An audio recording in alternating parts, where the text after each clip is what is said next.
estoy muy emocionada de poder compartir con ustedes lo que conozco sobre específicamente los microplásticos en el Perú.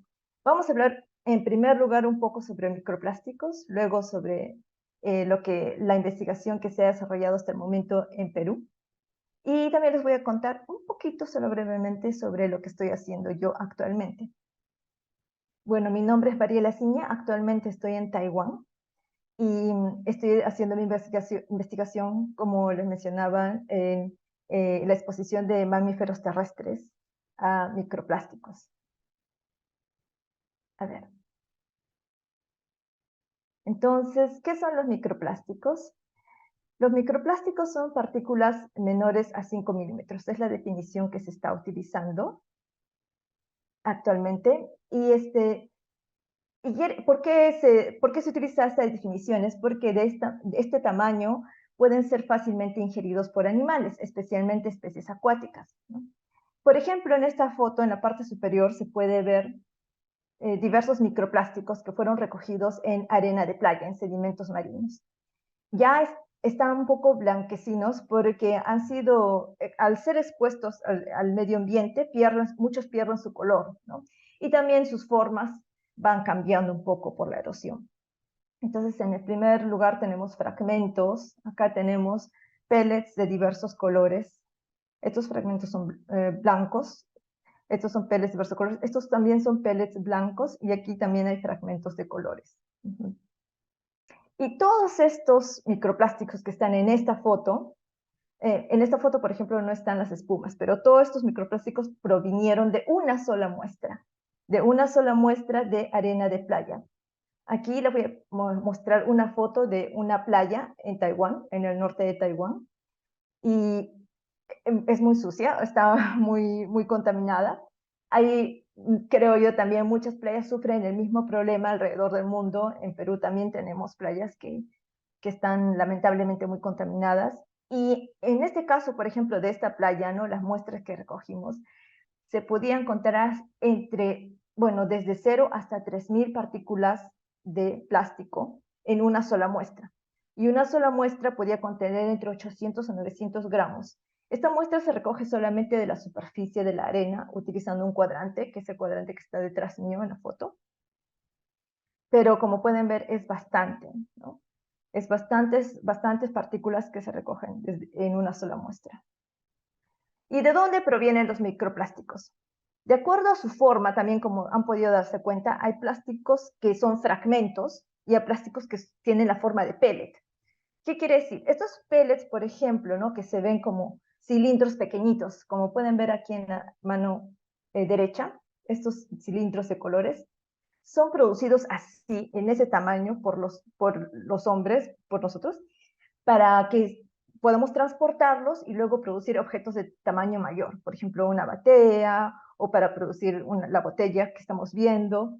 Entonces, así es como pueden ser transportados, ¿no?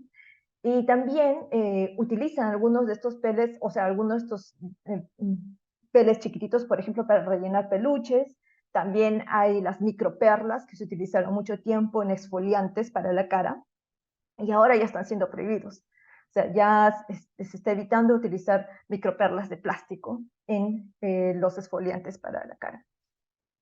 Otras fuentes de microplásticos son las fuentes secundarias. Quiere decir que un objeto grande se degrada y se desintegra, entonces se convierten en fragmentos, ¿no? Por ejemplo, yo tomé esa foto de una botella de leche, de las tapitas que, bueno, en este caso era de un pote de sopa descartable, y todos estos van desintegrándose, como los hemos podido ver en muchos de los objetos que tenemos en casa, ¿no? Y se forman estos objetos, estos microplásticos de fuente secundaria. Ahora, les voy a contar un poquito sobre, bueno, ¿cuándo se inició el problema de los microplásticos? Bueno, exactamente no sabemos cuándo se inició el problema de los microplásticos, pero los plásticos iniciaron su producción, se podría decir, masiva, el consumo masivo, alrededor de los años 50, ¿no? Desde entonces se ha disparado enormemente y ya está en todos los lugares del planeta, ¿no? Esto es algo muy lamentable. Pero las partículas de microplásticos, es decir, de ese tamaño tan pequeño, se empezaron a observar y se hizo la primera publicación al respecto en el año 1969. Aquí pueden ver, en el año 1969, se hace esta publicación donde se encuentra objetos de plástico dentro del estómago de albatroces bebé. Entonces, este es un problema que no solamente que se observó en esa fecha, que sigue hasta el momento, si perdura este problema, pone en peligro a los albatroces, y que también, si es que desean, lo pueden ver, este documental es muy interesante, el albatros, de Albatros, The Film. Y ahí se ve esta foto, por ejemplo, es una foto impactante porque los albatroces bebés reciben su alimentación de lo que las madres regurgitan para darles de comer, ¿no? Entonces las madres lo que hacen es, ellos confunden estos objetos de plástico que están flotando en el mar por comida y, bueno, lo consumen y luego le dan de alimento a sus polluelos. Lamentablemente, estos polluelos después no pueden echar vuelo cuando su estómago contiene tantas partículas de plástico, ¿no? Y mueren en la playa sin poder echar vuelo y sin poder alimentarse por sí mismos. Brevemente, ¿dónde los hemos encontrado? Los hemos encontrado, por ejemplo, en choros, en ostras y también mucho en pescados. Ahora, hay que aclarar que estas mediciones de microplásticos en pescados han sido hechas en el sistema digestivo. O sea, usualmente las mediciones se han hecho en el sistema digestivo, en las agallas de los pescados. Quiere decir que esto no está siendo consumido directamente por los humanos. Nosotros normalmente no vamos a comer su sistema digestivo o las agallas del pescado, pero debemos prestar atención porque existe una proporción pequeña de microplásticos.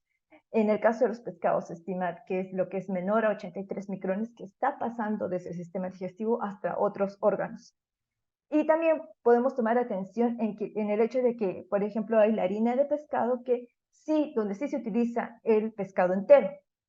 Y esto se da de alimentos a otros animales, bueno, y luego pasamos a ser mayor, o sea, parte de la cadena alimenticia, que llegan los microplásticos a otros animales, como por ejemplo pollos o otros animales que son alimentados también otros peces que son alimentados con estos peles de comida hechos a base de harina de pescado. Perdón.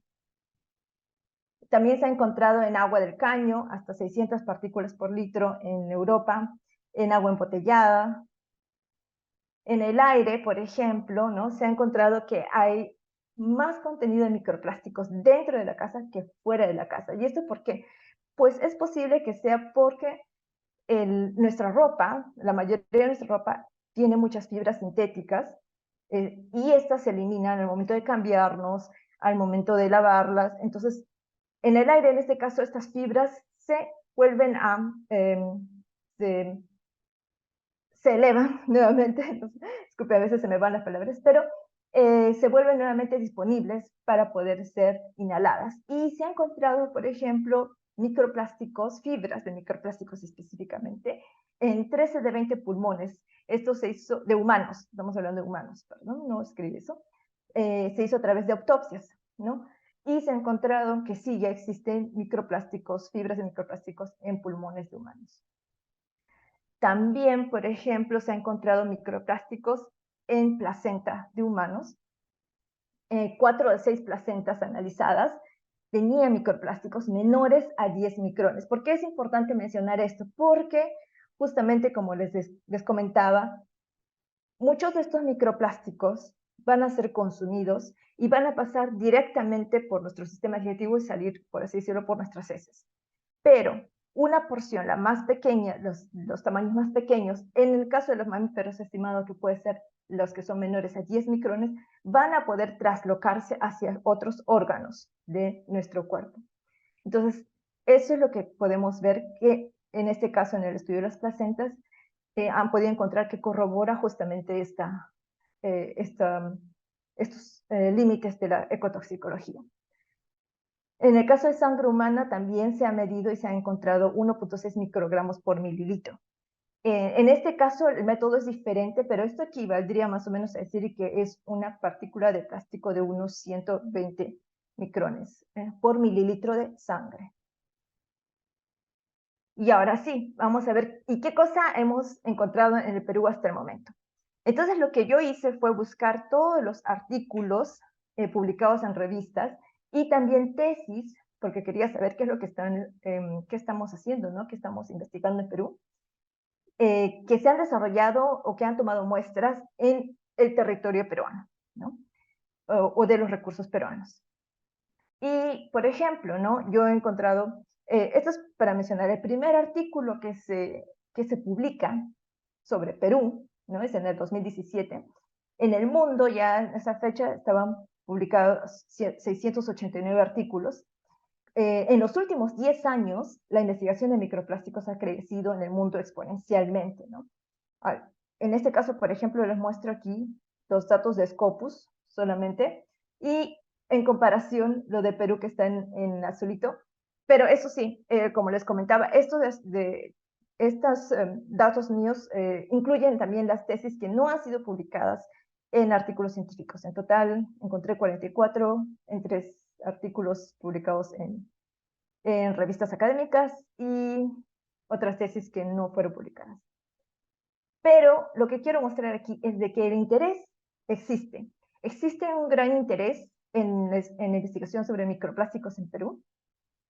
Y creo que justamente es esto lo que quería ver, a dónde se está enfocando este interés, ¿no? Por ejemplo, este es en el caso de Perú también.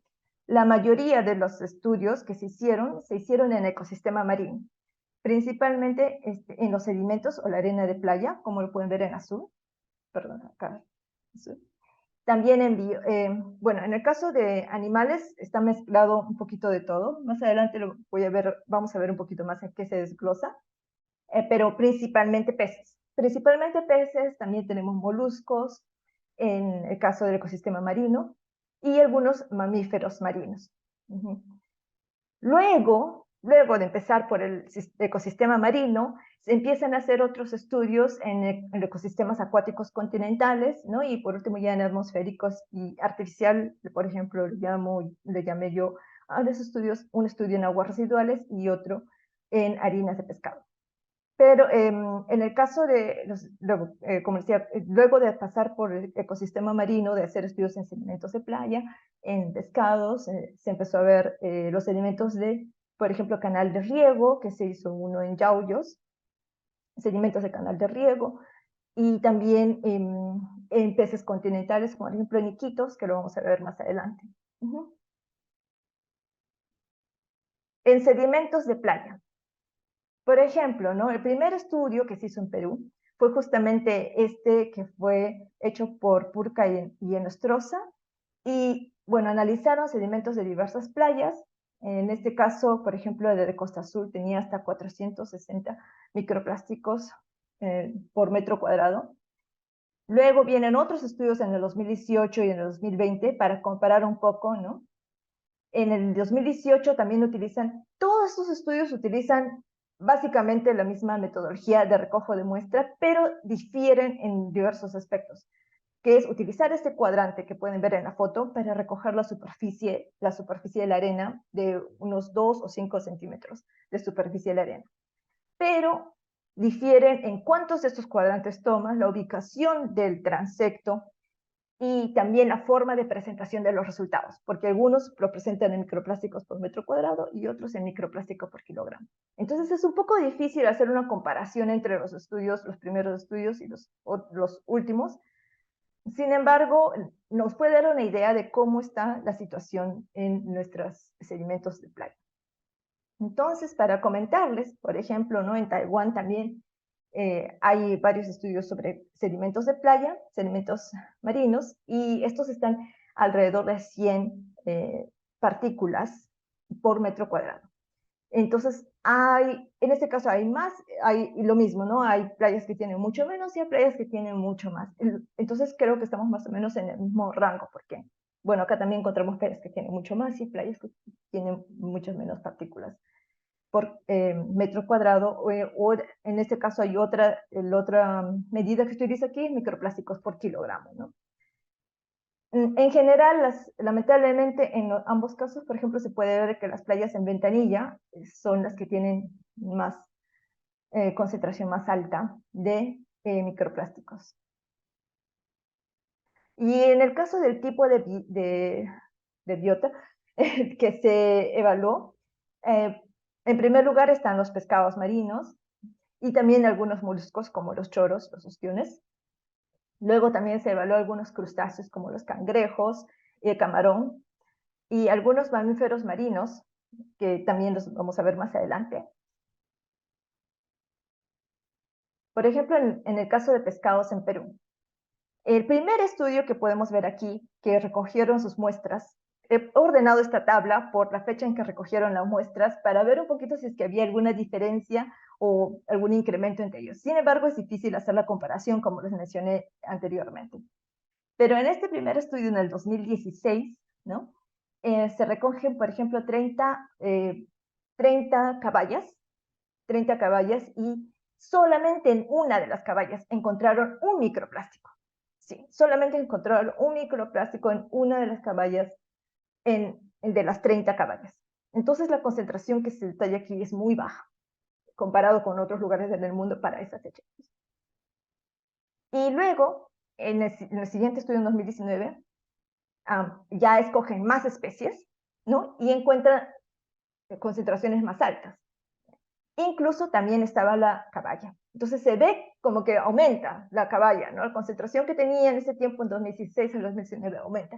Pero tampoco podemos decir exactamente en qué proporción aumenta, porque los métodos utilizados son diferentes. Entonces, la metodología de evaluar los microplásticos también ha cambiado bastante, ha mejorado en todos estos años, porque cada vez se trata de llegar a un límite de detección más bajo, ¿no? Confirmación también de las partículas, de que son o no son plásticos, ¿no? Porque al inicio simplemente lo que se hacía era, por así decirlo, coger el pescado y abrirlo y directamente sacar los intestinos, abrirlos bajo el microscopio o el estéreo microscopio, y revisarlos directamente. Entonces, podían perderse algunos de estos partículas o podrían simplemente tomarse las más grandes, ¿no? Porque son más visibles.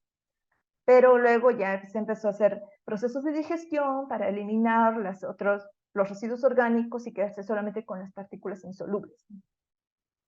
Y los procesos de filtración, otras formas de poder, por así, pues, aislar los microplásticos de la muestra.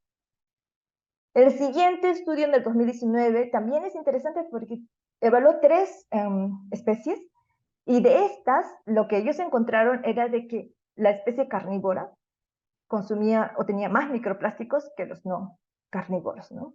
Entonces, esto también es interesante, me parece interesante. Ahora vamos a ver un poco más. Por ejemplo, en Iquitos, ¿no? Hay este estudio que encontró de todos los pescados que compraron pescados en el mercado de Belén, ¿no? Compraron diversos pescados en el mercado de Belén, y de todos los que analizaron, solamente encontraron microplásticos en el boquichico. Entonces, la concentración también parece pequeña, pero de todas maneras, tengamos en cuenta que, por ejemplo, en la selva, el consumo de pescado es alrededor de 4 veces mayor al consumo de pescado que se hace en la zona costera. Sin embargo, también tomamos en cuenta, este análisis fue desarrollado en el tracto digestivo de los peces, de los pescados, y no en el músculo. Entonces, hay mucho que evaluar al respecto. Otra cosa que nos puede decir es que estos animales están expuestos a estos microplásticos, y eso no solamente hay que mirarlo desde la perspectiva de los humanos que consumen estos animales, sino también sobre la misma salud de estos animales. Cómo es que ellos pueden ser afectados y cómo eso después podría influenciar la seguridad alimentaria de los humanos. Moluscos y otros animales marinos, como les comentaba, en el choro, el ostión, concha de abanico, En el caso de los chorros, por ejemplo, se encontró hasta 11 microplásticos por individuo, ¿no? Son muestras del año 2019. Y ahora, estos sí son consumidos, por así decirlo, enteramente por los humanos. O sea, nosotros los consumimos enteros, ¿no? Entonces, en este caso sí estamos consumiendo directamente lo que ellos consumen, ¿no? Porque esta es una cualidad de estos organismos. Estos organismos son organismos filtradores del agua y al ser filtradores del agua, lo que hacen ellos es limpiar, por así decirlo, un poco el agua que está a su alrededor, porque ellos consumen toda esta agua y a través del consumo de esta agua, hacen un proceso, filtran este agua y con ello se quedan con su alimento, lo que ellos consideran su alimento, pero también están consumiendo los microplásticos. Entonces los microplásticos se quedan en su cuerpo porque han sido filtrados del agua y los acumulan. Ahora nosotros, eso pasa también con otros contaminantes. Estos organismos son muy buenos biomonitores porque son sésiles, porque están ahí sin moverse en un ambiente y filtran el agua, lo que da una buena indicación del contaminante que está en el agua. Entonces también sirven para hacer biomonitores de otros contaminantes como metales pesados y contaminantes orgánicos. Y también en este caso de los microplásticos. Están acumulando los microplásticos y están siendo consumidos directamente por los humanos, ¿no? Otros animales marinos que se han investigado aquí en Perú, por ejemplo, está este gato marino, la nutria, eh, lontra felina. Estos fueron recogidos, perdón, este es, si me acuerdo en el lugar, fue recogido en Punta Corrientes, en una cueva en Punta Corrientes. Y lo que se encontró es que sí encontraron fibras de plásticos, recogieron sus heces, ¿ok? No solamente se recogieron sus heces, las heces, y se hace una evaluación de que si sí o no, si tenía o no tenía, por así decirlo, positivo o negativo por microplásticos. Y en este caso sí, encontraron que sus heces tienen microplásticos. En el caso de los lobos marinos, también recogieron heces en Punta San Juan y encontraron que tenían más o menos 1.8 de fibras de microplástico por gramo de heces, ¿no? Y 0.9 fragmentos por gramo. Ahora, eso es, es solamente hablándoles brevemente sobre lo que yo, por ejemplo, estoy viviendo en los animales que estoy evaluando actualmente, esto es bastante bajo, pero qué bueno por estos animales. Otro animal que vale la pena mencionar es este anfípodo, que fue evaluado a una profundidad de 7.000 metros del mar frente al Perú, en una, perdón, ah, bueno, pero fue a esta profundidad, encontraron que obtuvieron 12 de estos especímenes y 10 de ellos contenían microplásticos. Entonces, lo que quiero decir es de que los microplásticos están llegando hasta profundidades que nosotros no podríamos imaginarnos, o sea, tan profundas del mar, ¿no? Ahora, justamente con respecto a la harina de pescado, les voy a mencionar dos estudios que evaluaron harina de pescado de Perú. En el primer estudio hecho en el 2021, ambos estos estudios fueron hechos en China, por si acaso. Lo que hizo el primer estudio fue comprar harina de pescado desde 2021, perdón, aquí, harina de pescado de 4 empresas, eh, bueno, las empresas no sé si son peruanas o no, pero harina de pescado hecho con pescado peruano. Entonces, encontraron que esta harina tenía hasta 2 microplásticos por 100 gramos de harina. Entonces, lo compararon con harina de pescado de otros países, ¿no? Y encontraron que, bueno, en el caso de Perú está en el medio, por así decirlo, es menor todavía que China, que Rusia, perdón, aquí, que China, que Rusia, que Dinamarca, en esa fecha, con esas harinas de pescado. Otro estudio en el 2022 compró también harina de pescado de otra empresa, eran diversas empresas, no es la misma, otra empresa de harina de pescado peruano, Y en este caso también encontró que, en realidad encontró primero una concentración más alta, encontró 7 microplásticos por gramo, que es mucho, mucho más alto que el anterior. Nuevamente, métodos diferentes. Y comparó también con harina proveniente de otros países, nuevamente era menor que la concentración de harina que venía de China y de Myanmar, para mencionar. Y bueno, para contarles un poquito de qué se trata mi investigación, actualmente las muestras que estoy analizando provienen de animales que viven cerca a Hong Kong. O sea, Hong Kong es esta ciudad, está al sur de China, aquí lo pueden ver, es muy chiquito. Y bueno, consiste de varias islas, en realidad, ¿no? Consiste de varias islas, la principal donde está la ciudad, o sea, lo más importante de la ciudad, pero hay otras islas que son como para ir a pasear, para ir a la playa, por así decirlo, y los nuevos territorios.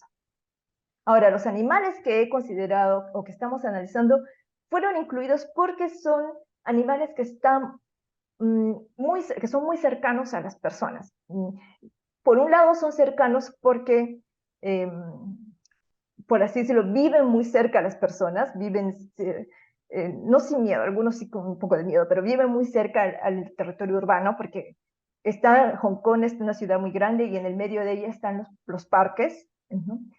Y por otro lado, las personas muchas veces dejan comida para estos animales, aunque no se debería hacer. O sea, se recomienda o está prohibido, por decirlo, dejar comida para ellos, pero lo siguen haciendo, ¿no?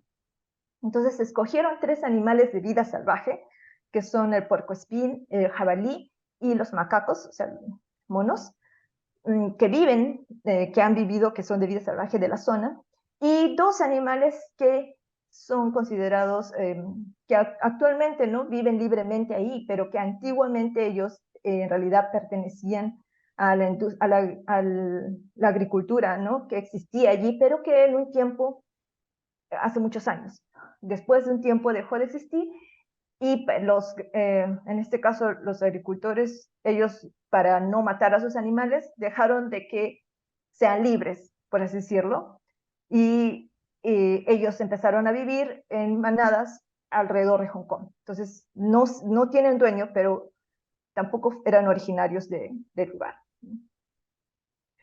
Entonces, lo que estoy evaluando es cómo es que esta fauna silvestre cerca de Hong Kong está expuesta al consumo de plásticos. Por ejemplo, acá puedes ver un búfalo y está buscando comida allí en donde puede. Muchos de esos sitios están muy cerca de las casas, hay basura, bolsas y otros desperdicios, y ellos están por allí buscando comida, ¿no? Están muy cerca de los humanos en realidad. Esta foto la tomé yo. ¿Y cuáles de estos animales tienen mayor exposición? Ahora, mis datos preliminares muestran de que hay una gran variación en la concentración de estos animales, en la concentración, he cogido heces de estos animales, por si acaso, solamente las heces y las he evaluado. Entonces hay una gran variación en la concentración, pero al parecer los animales como las vacas y los búfalos están mucho, mucho más expuestos, a diferencia, por ejemplo, de los macacos, que tienen una concentración menor y prevalencia menor también de microplásticos en sus heces. Ahora, por ejemplo, aquí pueden ver, esta es una muestra de este jabalí, y estas son las partículas que yo logré encontrar, ¿no? Muchas de estas partículas. Esto es polietileno, ¿no? Y es así, transparente, son fragmentos. ¿De dónde podría provenir este polietileno? Probablemente de tapas de comida o botellas de bebida que el animal encuentra y luego muerde para poder llegar a la comida que está dentro, ¿no? Entonces, al momento de morderlo, estaría consumiendo estos fragmentos, porque usualmente cuando encuentro una de estas, no encuentro una, mejor dicho, encuentro varias al mismo tiempo, ¿no? Lo que indicaría que podría estar consumiéndolos de esta manera. Y lo que yo les comentaba, nosotros, los peruanos, tenemos una biodiversidad muy, o sea, muy alta en el Perú, y esto es algo que nosotros queremos proteger, ¿no? Y al evaluar la exposición de estos animales de vida silvestre, es para salvaguardar no solamente su vida, ¿no? La vida de estos animales, sino también cómo esto puede asegurar la seguridad alimentaria de las personas, indirecta o directamente, ¿no? Porque existe también una conexión grande entre nosotros los humanos y los animales que nos rodean, ¿no? Entonces, es muy importante que nosotros empecemos a evaluar cómo es de que la exposición, el consumo de plásticos está impactando no solamente a los humanos, sino también a los animales, ¿no? Bueno, esto es por ahora mi presentación. Queda muy poquito tiempo, perdón, para ver si tienen alguna pregunta.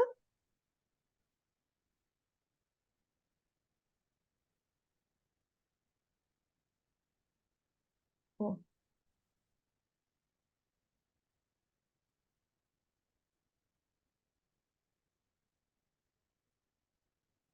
perdón, Muchas había... gracias, Mariela, por tu presentación. Aquí hay preguntas que procederé a leer de parte de los asistentes. La primera dice si existe alguna metodología estandarizada y alguna normativa nacional. Bueno, no existe una metodología estandarizada para todas las muestras de microplásticos. En realidad, por tipos de muestra, tampoco existe todavía una metodología estandarizada por tipo de muestras, pero hay metodologías muy comunes. Ya se están volviendo cada vez más comunes y también los criterios de control de calidad se están afinando. Pero no ha surgido todavía una metodología estándar, ¿no? Que tiene mucho que ver con el tipo de muestra y con los equipos que se tienen accesibles y con el desarrollo que se va dando cada vez que se encuentran nuevas maneras de poder analizar los microplásticos. En cuanto a normativas nacionales, de verdad no estoy segura que exista una normativa nacional, creo que todavía no. Tal vez alguien más conozca al respecto. Muchas gracias. Después aquí tenemos otra pregunta. Dice, buenos días. Hace tiempo leí que los microplásticos por su forma tienden a ser regulares o irregulares. ¿Qué tanto este factor puede influir en la biodiversidad marina? Estoy viendo la pregunta aquí de Enid Aguilar, pero no me queda muy claro a qué se refiere con regulares o irregulares, como la forma, Enid,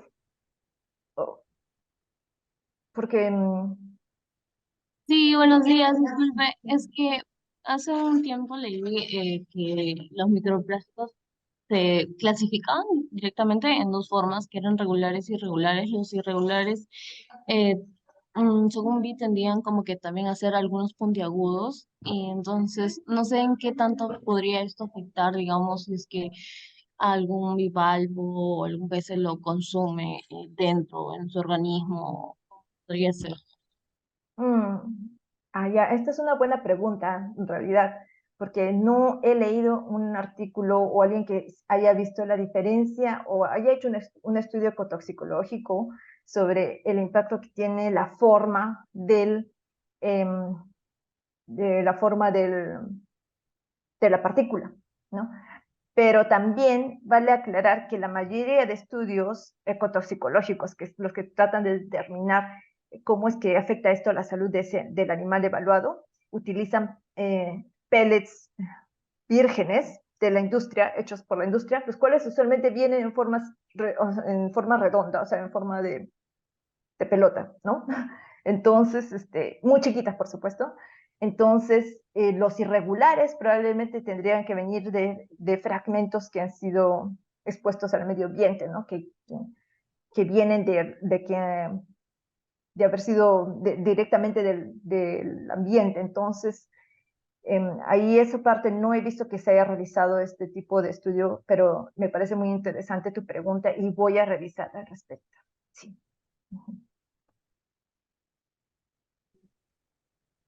Correcto, gracias. Aquí hay otra pregunta, dice, buenos días. En el Perú, ¿qué tipo de microplásticos se encontraron?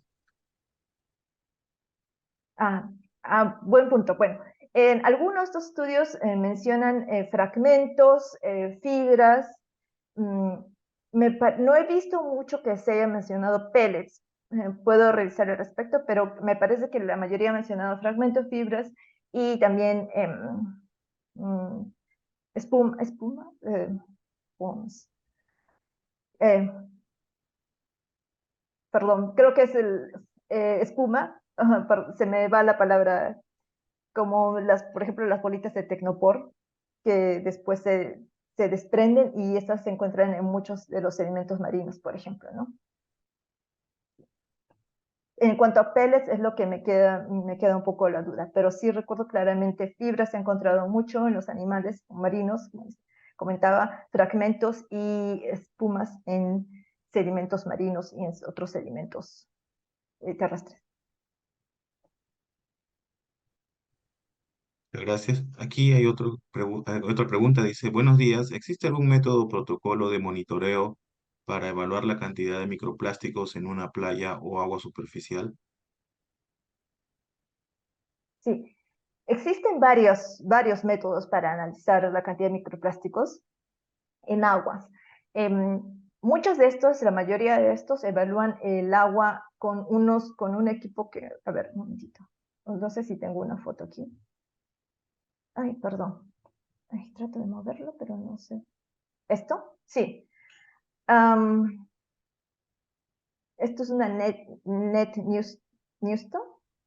Ay, que no sé si lo estoy diciendo bien, pero esto es una net, lo que está aquí, y tiene como dos alitas flotantes, por así decirlo, ¿no? Y acá está la boca de ingreso, que es un cuadrado, por donde se recibe el agua, y es todo lo que pase por aquí es capturado, al mismo tiempo tiene un caudalímetro. Muchas veces en el caso de agua superficial se utilizan estas mallas Newston, perdón, no sé si estoy pronunciando bien, pero em, para poder recoger las muestras de aguas superficiales. El equipo en realidad, para que se mantenga a flote, lo diseñan en cada lugar como de la mejor manera en que pueden. O sea, algunos utilizan otros diversos productos, o sea, hacen, por así decirlo, las alitas, ¿no? De diversas formas, pero lo principal es de que la boca de ingreso a la malla puede mantenerse flotando y tienes un caudalímetro para medir cuánta agua está pasando por el orificio central. Eso es lo que más he visto que más se utiliza. Ahora también se hacen muestreos de agua a profundidad utilizando otros tipos de botella. Por ejemplo, perdón, esta botella, no recuerdo bien su nombre, que creo que es la Niesler o algo así, pero son como cilindros que tú puedes, o sea, lo bajas a diversa profundidad porque tienes una soga muy larga que tienes mediciones de cuántos metros ha bajado, y puedes abrir desde arriba, ¿no? Puedes abrir la abertura para que ingrese el agua y luego cerrarla y puedes traer una muestra que puede consistir en unos 10 litros, más o menos 2 litros. Tú vas sacando, por ejemplo, de 2 en 2 y juntas 10 litros. Hay otros métodos como utilizan una bomba para extraer la muestra, pero eso no lo he visto y también todo tiene sus limitaciones, ¿no? ¿A esto se referías? ¿Quién preguntó eso? No me doy cuenta. Antonio Villanueva. Sí, sí, muchas gracias.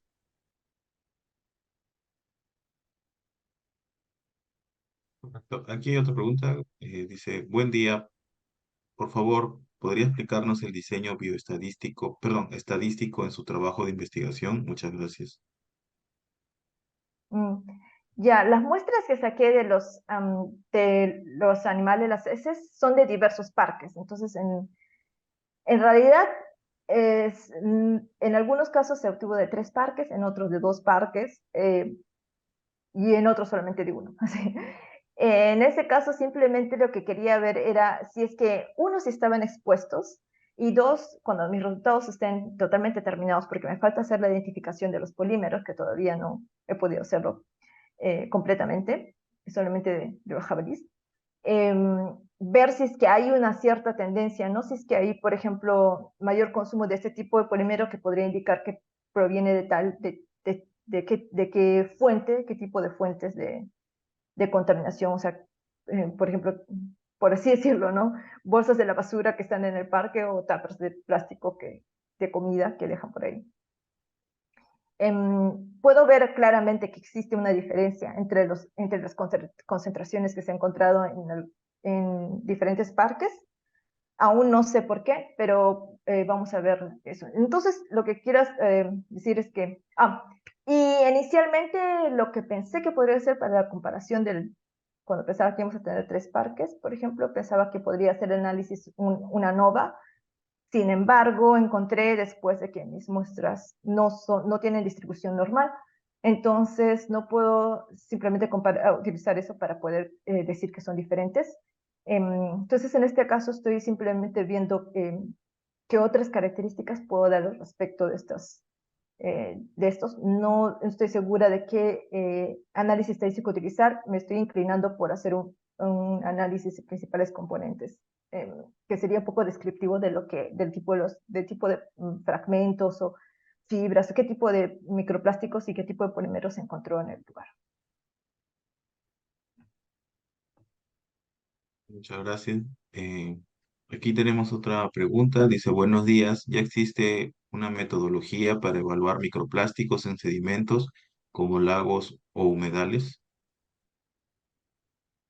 Mm, Bueno, yo que sepa existen diversas metodologías, pero personalmente no he hecho análisis de sedimentos de lagos humedales. Eh, Podría revisarse lo que hacen, lo que han hecho otros estudios y creo que pueden encontrar diversas metodologías, ¿no? Que utilizan como ejemplo estas cucharas, ¿se puede decir cucharones? Que, bueno, que tú, por decirlo, introduces y sacas la muestra completa, pero no la he practicado directamente. Entonces, lo único que podría decir es que sí existe y hay artículos que describen esto, ¿no? Estas metodologías.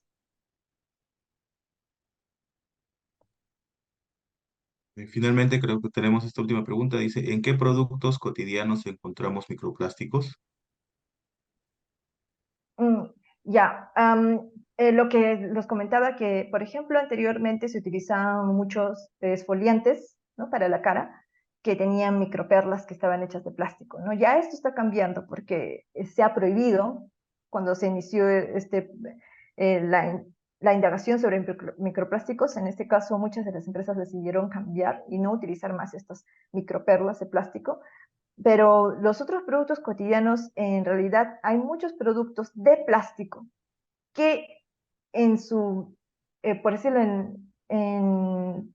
no es que producen microplásticos cuando se empiezan a desintegrar, pero también durante su uso, aunque nosotros no lo vemos, van produciendo microplásticos, ¿no?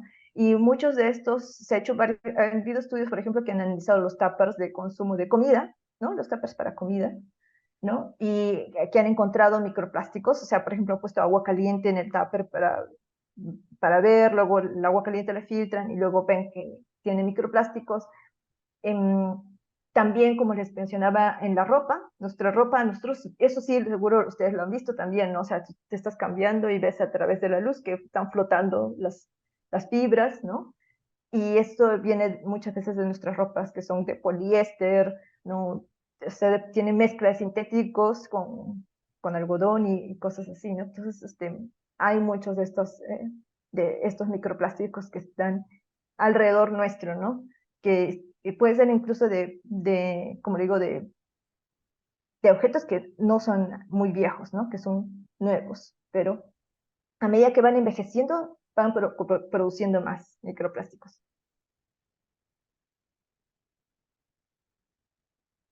Mm, Una vez más, muchas gracias, Mariela, por esta gran presentación que hemos podido escuchar el día de hoy.